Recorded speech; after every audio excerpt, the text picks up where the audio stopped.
นี่ข่อยหนอคุ้มหนอคมนี่น้ำปูแล้วก็น้ำป้องแล้วก็จิ้นไก่หนึ่งข่อยนะ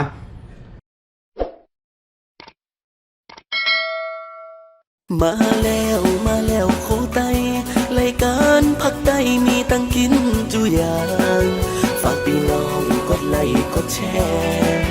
ฝากพี่น้องกดไลค์กดแชร์เพื่อเป็นแห่งใจคือรายการโคไตสวัสดีพ่อแม่พี่น้องกับเสียวตั้งหลายข่อยเนาะมาข่อยวันนี้ก็มาอยู่กับรายการโคไตอีกข่อยเนาะมาข่อยวันนี้ที่มาเสนอเมนูหน่อคุ้มข่อยเนาะหน่อคุ้มกับน้ำปูอีกข่อยเนาะอันนี้คือเป็นสูตรของไต้ลือเนาะเพราะว่ากำลือนิดนึงข่อยเนาะ FC จับว่ากำลือนี่มวนอีกว่ะแลที่ว่ากำลือตัวเนาะนี่ก็คือกินของลืออีกข่อยเนาะน้ำปูกับหน่อคุ้มนี่คือว่าอันเดียวกันข่อยนี่ข่อยอันนี้เครื่องตำน้ำปูข่อยเนาะอันนี้คือตำแถมสูตรนึงข่อยเนาะอันที่สุดจะแล้วตำไปแถมสูตรพอให้มันหันเตอเดี๋ยวขึ้นไปตัวข่อยเซลิงมาทีเนื้อนี่นะเซลิงเนื้อนี่นะอันที่แล้วนี่ใส่แบบว่าเป็นของดิบๆหมดข่อยจักไข่แล้วก็มีกอมกอมีโหเต็มพริกกับใจพริกขี้หนูข่อยเนาะดิบๆหมดข่อยอันแถมสูตรนึงอันนี้คือแถมสูตรนึงส่วนนี้คือเขาที่โขอีจีที่ต่อไฟของมีข่อยที่โขข่อยที่ใส่หม้อทะแล้วก็โขมันสุกแล้วเขาติมาตำอันนี้แถมสูตรนึงข่อยเนาะมันมีโหเต็มโหเต็มอันนี้โหโบแล้วโหเต็มแล้วก็พริกไก่3อย่างนี้ข่อยเนาะไอ้แถมสูตรอันนี้ก็เอาหวานเตี้ยนี่ก็หวานมาข่อยก่อนอื่นเขาตีเอาหนอนี่ไปก๊อกค้างให้เรามาตุ๋นกันข่อยเนาะมาข่อยเนาะมาข่อยก่อนอื่นเขาตีมาก๊อกก๊อกค้างเนาะอันที่เขากินก็เอาแฟตข่อยเปิดนอกมันเอากันเสียงข่อยเนาะ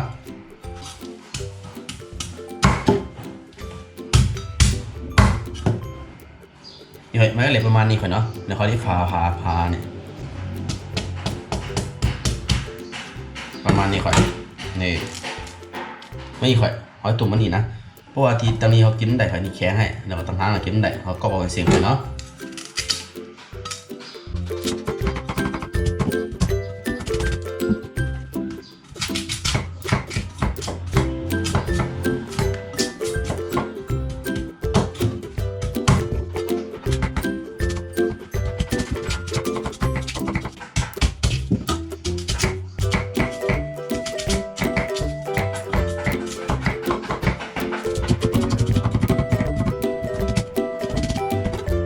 เอาไปเนาะนี่หนอคุมเขาก็เรียบร้อยไปหน่อยในก๊อกแล้วก็เอาหางก็พังเรียบร้อยไปเนาะกำนี้เขาติดพร้อมไปตุ่มแล้วค่ะเนาะนี่คือล้างสารแล้วก็ใส่หม้อตุ่มเรียบร้อยใส่น้ำเรียบร้อยกำนี้ก็พร้อมตีเมื่อตุ่มเตาแก๊สข่อยเนาะใส่เข้าไปนี่ค่ะแล้วเขาเปิดแก๊สเรียบร้อย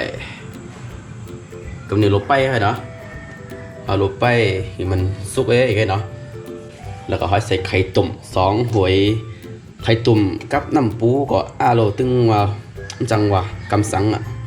หวานให้หรอ3ตัวไข่เนาะน้ำปูในกำสังหวานค่อยน้ำป้องก็ไหลค่อยเนาะแล้วก็หนอคุ้มเข้มจับแล้วก็ไข่ตุ่มก็อาบอยู่มาค่อยกำนี้เขาก่อนที่เขาไปมันนี่สุกนี่ค่อยเขาติมาโขพริกกับหัวปูแล้วก็หัวเตี้ยมข่อยเนาะนี่ข่อยเนาะเครื่องเฮานี่ข่อยเนาะเอาติมาโขในหม้อนี่ข่อยเนาะโอเคเนาะนี่หม้อเฮาตั้งเรียบร้อยแล้วพร้อมใส่เครื่องที่เฮาตำน้ำพริกนี่นะเดี๋ยวตำน้ำปูนั่นข่อยเนาะนี่มีหลายข่อย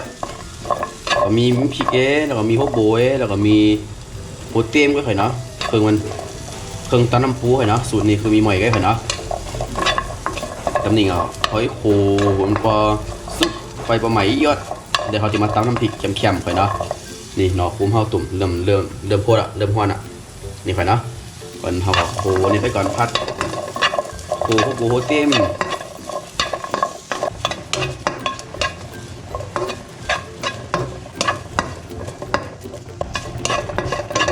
โอเคเนาะนี่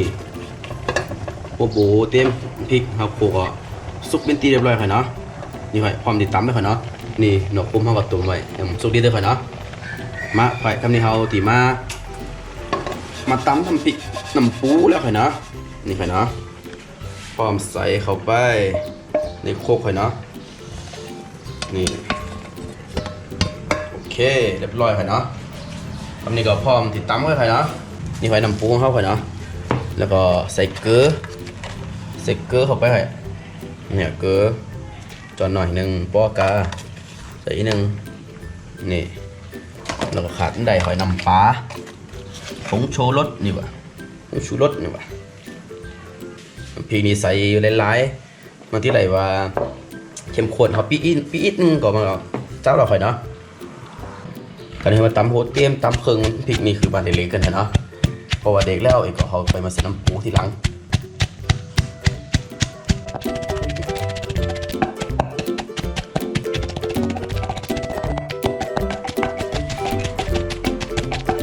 โอเคก็เดี๋ยวตำเด็กพอก่อนเนาะอันนี้เขาพอมาใส่น้ำปูแล้วค่อยเนาะน้ำปูก็ค่อยใส่หมกกึ่งจ้อนใส่กึ่งจ้อนนี่ประมาณนี้ค่อยตกไปรอโอเคประมาณนี้ค่อยเนาะตำต่อเนี่ยตำเหมือนเขากันนี่เลยพร้อมกินแล้วหลับมันอีกก็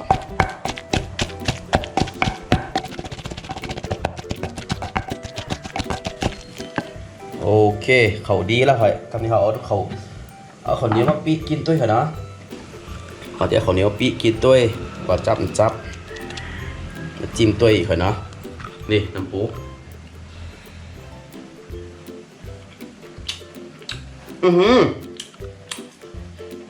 จับเอาเกลือน้ำปลาจับก็พร้อมตักใส่ถ้วยแล้วค่อยเนาะนี่น้ำปูงามเอาโลน้ำปูเมืองไตลือน้ำปูไตลือนี่ไม่นี่ค่อยเนาะนี่ค่อยน้ำปูกับหน่อขมเอาตุ่มยำซุปตัวค่อยเนาะไปน้ำแห้งอีกนึงก็สู้พร้อมเมื่อกี้นะค่อยเนาะเดี๋ยวคือไปหน่อขมค่อยๆเนาะโอเคนี่ค่อยก็เสร็จเป็นที่เรียบร้อยแล้วเนาะนี่ค่อยหน่อขมนี่น้ำปูแล้วก็หนังป้องแล้วก็จิ้นไก่หนึ่งค่อยนะนี่เขาติดไปกับน้ำปูเมื่อเขาเดี๋ยวพร้อมเมื่อกี้นะค่อยนะจอมาค่อยนะโอเคค่อยเนาะก็พร้อมกินแล้วค่อยเนาะหน่อขมกับน้ำปูค่อยนะมาแล้วก็มีไข่ต้มกระลำปูจ้อมแล้วก็มีหนังป้องนี่ค่อยนะกรอบ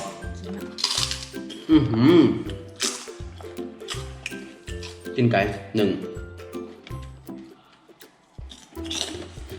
ก่อนอื่นหน่อคุ้มไว้หางมันในเมนูเอากินหัวมันลายใส่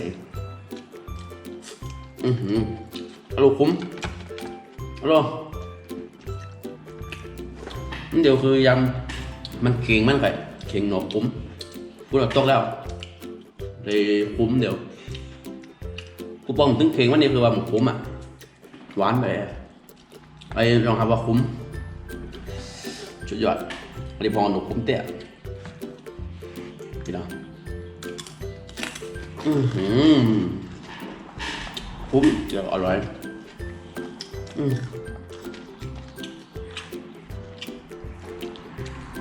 หลายเนี่ย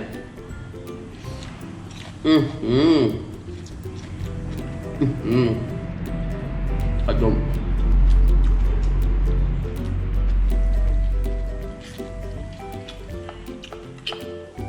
กินป้อมจอดไป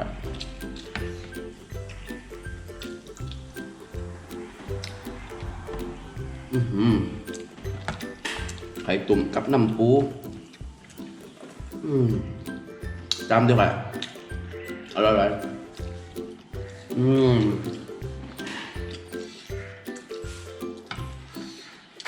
มาค่อยเนาะมากินจอมกันค่อยนี่เขาจอมกันวันจอมื้อไหนค่อยกินแล้วก็นอนกินแล้วก็นอน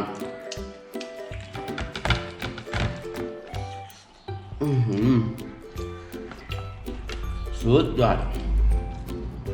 ไปดูไหมอะไร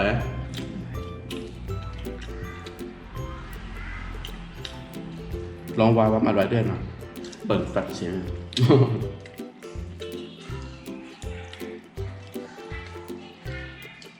ข้าวเหนียวมันเหนียวเตี้ยไปเจ็ดมือกูแล้วเนี่ยหน่อผมกับน้ำปูเด้อาปกอาซบ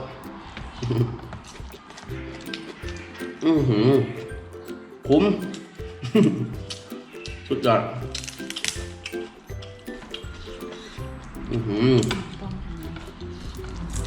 มือนเจ้า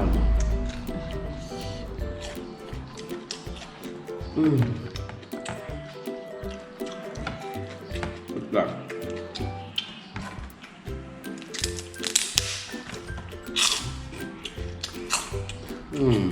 ครับอร่อย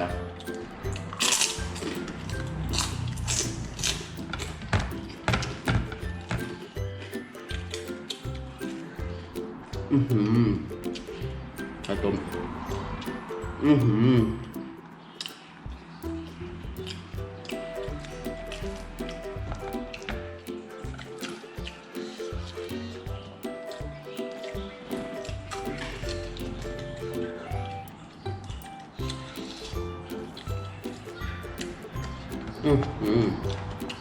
ลองกินทั้ง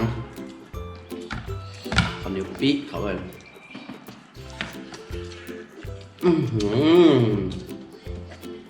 เนื้อตอดจากน้ำปูกับน้ำผม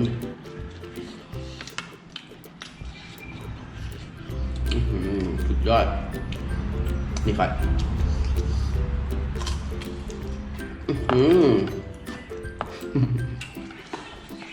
ข้าวเหนียว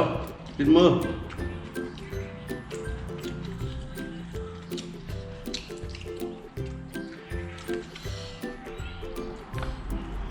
นี่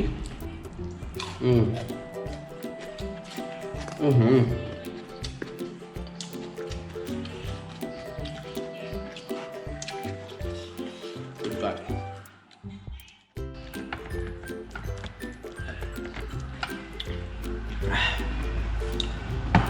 โอเคเลยเนาะ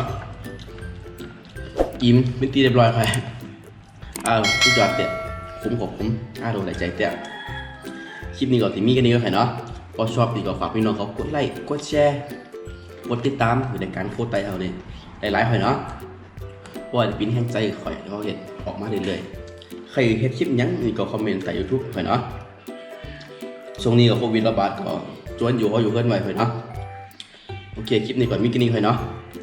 สวัสดีพ่อแม่พี่น้องของเสียวตะไลเจอกันใหม่บ๊ายบาย